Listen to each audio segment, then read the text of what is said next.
किसानों के बीच में सूखा रोधी धान जो कम अवधि में होता है, 115 से 110 दिन में ये धान तैयार हो जाता है। इस बार किसान लोग धान जो है वो जीरो टिलेज मशीन के द्वारा लगाएं। इसमें कम खर्च आता है, इसमें आपका रोपनी का पैसा पूरा बच जाएगा, नर्सरी डालने का पूरा पैसा बच जाएगा। मतलब कि 100 रुपया में आपका 60 रुपया ही लगेगा, 40 रुपया आपका सेविंग है। नमस्कार, मैं दिलशाद और आप देख रहे हैं इंडिपेंडेंट नेटवर्क न्यूज। इस वक्त मैं कौवाकोल प्रखंड के कौवाकोल आश्रम में है और आश्रम का डिटेल्स बार बार बताना हमें अच्छा इसलिए नहीं लग रहा क्योंकि कौवाकोल के नाम से आश्रम प्रसिद्ध है, आश्रम के नाम से कौवाकोल प्रसिद्ध है। और हमें लगता है इस इलाका के कोई ऐसे व्यक्ति नहीं होंगे जो कौवाकोल आश्रम को नहीं जानते होंगे, क्योंकि यहाँ ऐसी सुंदरता है और इस तरीके से पेड़ पौधों को सजाया गया है कि एक बार आने के बाद आदमी खुद दोबारा आने के लिए मजबूर हो जाता है। चलिए, ये तो हो गई यहाँ की खूबसूरती के बारे में। यहाँ आए दिन कुछ ना कुछ ट्रेनिंग होते रहता है, किसानों को प्रशिक्षण दिया जाता है। और अभी मैं आश्रम में ही हूँ और यहाँ पे लगभग 250 से 300 किसान भाई यहाँ पे आए हुए और एक प्रोग्राम चल रहा है, ग्लोबल प्रोग्राम। तो हमारे साथ एक सर मौजूद है जो इस प्रोग्राम को ऑर्गेनाइज किए हुए और इस प्रोग्राम को चला रहे हैं। तो इनसे पहले हम इनका जो है इनके बारे में जानेंगे और उसके बाद ये ग्लोबल प्रोग्राम के बारे में जानेंगे। सबसे पहले सर हमारे चैनल पर आपको स्वागत है। धन्यवाद सर। सर ये बताइए, सबसे पहले सर आप अपना इंट्रोडक्शन दे दीजिए। मेरा नाम जॉन डिक्रूज है, मैं बिहार वाटर डेवलपमेंट सोसाइटी का स्टाफ हूँ। बिहार वाटर डेवलपमेंट सोसाइटी के द्वारा कौवाकोल प्रखंड के 20 गांव में ग्लोबल प्रोग्राम चलाया जा रहा है। ये अप्रैल 2021 से स्टार्ट हुआ है और अभी टिल नाउ अभी चलते जा रहा है।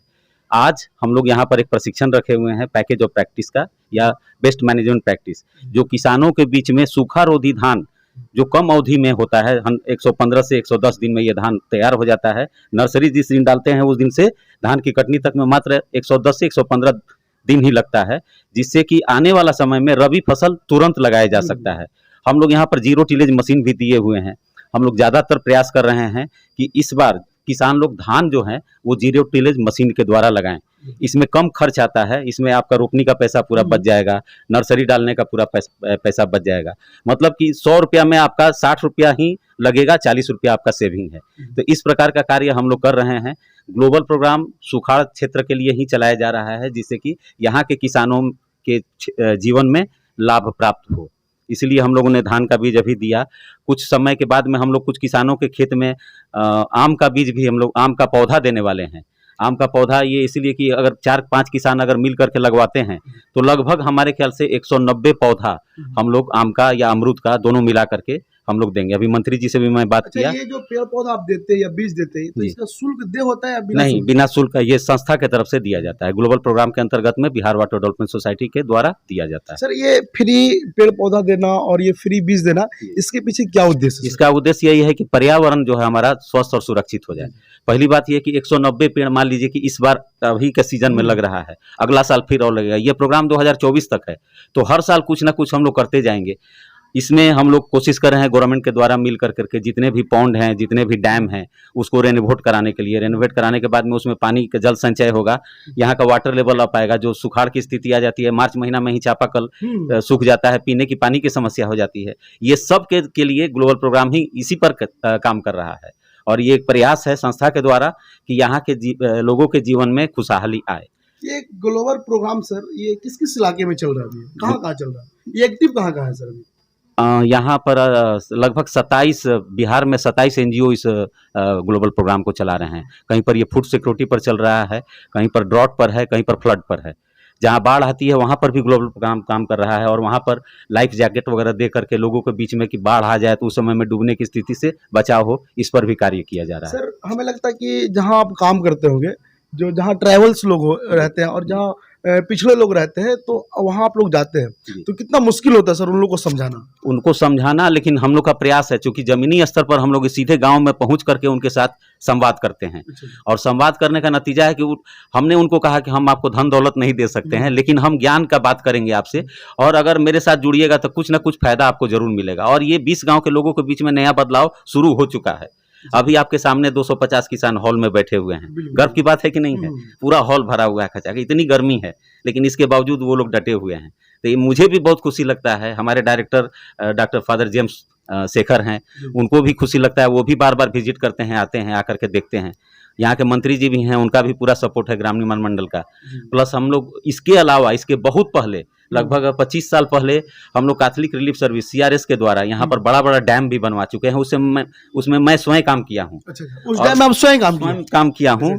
और यहाँ पर आपका ग्राम निर्माण मंडल, रामगौरी सेवा संस्थान, लोक प्रभात नवादा, बिहार सेवा संस्थान, ये 4 संस्था के साथ में बड़ा बड़ा डैम बना हुआ है। कहीं पर पैन है, कहीं पर अहर है, इस तरह का काम हम लोग किए हुए हैं।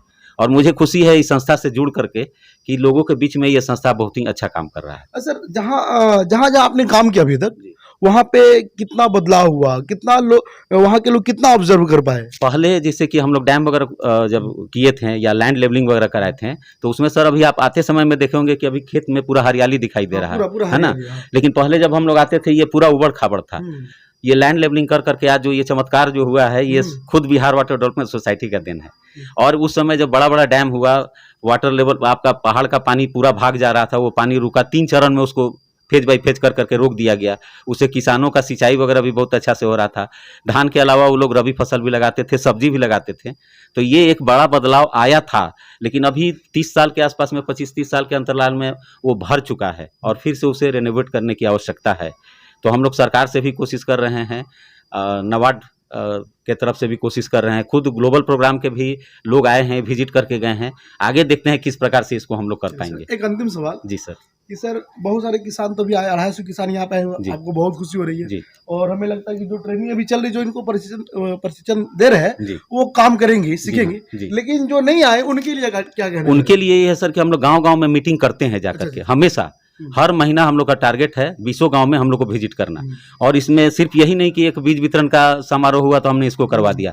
अलग अलग प्रकार का एक्टिविटी है, जैसे कैपेसिटी बिल्डिंग हुआ, उसके बाद में आपका लोगों के बीच में जागरूकता करने के लिए एक अभियान हुआ, जागरूकता रथ वगैरह सब हम लोग यहाँ से चलवाए हुए थे। तो इस प्रकार का कार्य हम 20 गांव में हम लोग कर रहे हैं। और 20 गांव के अलावा अन्य लोग भी हमारे साथ जुड़े हुए हैं, वो देखते हैं कि नहीं ये लोग संस्था वाले अच्छा काम कर रहे हैं। तो मुझे बहुत अच्छा लगता है ये काम करके। कृषि से कोई अगर समस्या हो तो आपसे कांटेक्ट कर सकते हैं क्या? बिल्कुल बिल्कुल, हम लोग बताते हैं और जहाँ तक मेरी समझ है मैं उनको मदद करता हूँ, नहीं तो कृषि विज्ञान केंद्र के जो साइंटिस्ट हैं उनके द्वारा मतलब उनको किसी तरह मुहैया करा देते हैं। बिल्कुल बिल्कुल। चलिए, बहुत बहुत धन्यवाद सर, और आप बहुत बढ़िया काम कर रहे हैं, इसलिए आपको फिर से बहुत बहुत धन्यवाद। चलिए, आप हमारे वीडियो यूट्यूब पे देख रहे हो तो चैनल को सब्सक्राइब करें, और फेसबुक पेज पे देख रहे हो तो वीडियो को लाइक करें, शेयर करें। और एक बात और, कृषि से रिलेटेड कोई भी जानकारी लेना हो तो हम यहाँ का आश्रम का एक सरकारी नंबर दे देंगे, उस पर आप कांटेक्ट कर सकते हैं। और नहीं तो ये कौवा कुल आश्रम किसी वक्त आए, यहाँ पे बहुत सारे यहाँ पे साइंटिस्ट वगैरह मिल जाएंगे, कृषि के स्पेशलिस्ट लोग मिल जाएंगे जो आपको हर समस्या का समाधान बताएंगे, है ना सर?